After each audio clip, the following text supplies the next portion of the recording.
కాంగ్రెస్ ప్రభుత్వంలో రైతులకు కష్టాలు మొదలయ్యాయి. ఇప్పటికే రైతు బంధు రాక ఇబ్బంది పడుతున్న అన్నదాతలకు ఇప్పుడు యూరియా కొరత మరింత ఇబ్బంది పెడుతోంది.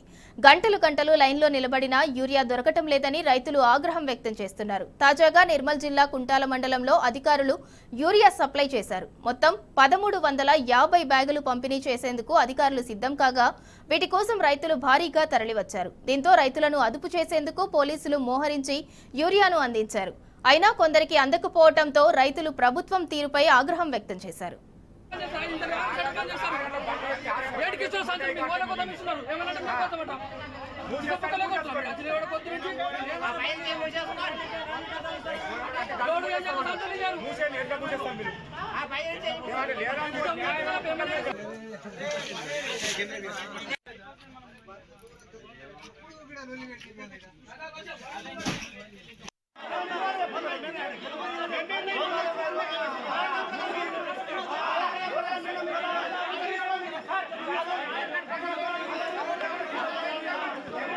లారీల సమయం వల్ల యూరియా రాలేదని చెప్పి సొసైటీ అధికారులు తెలియజేస్తున్నారు.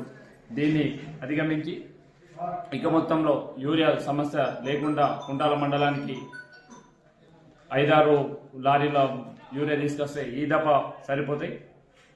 కాబట్టి ఖచ్చితంగా యూరియాని తీసుకొచ్చి రైతులకు న్యాయం చేస్తారని చెప్పి కోరుతున్నాము. లేని పక్షంలో మా రైతు సంఘాలన్నీ రోడ్ల మీదకి వచ్చి ప్రభుత్వం మీద ఒత్తిడి తీసుకొస్తామని చెప్పి తెలియజేస్తున్నాం. ఇగో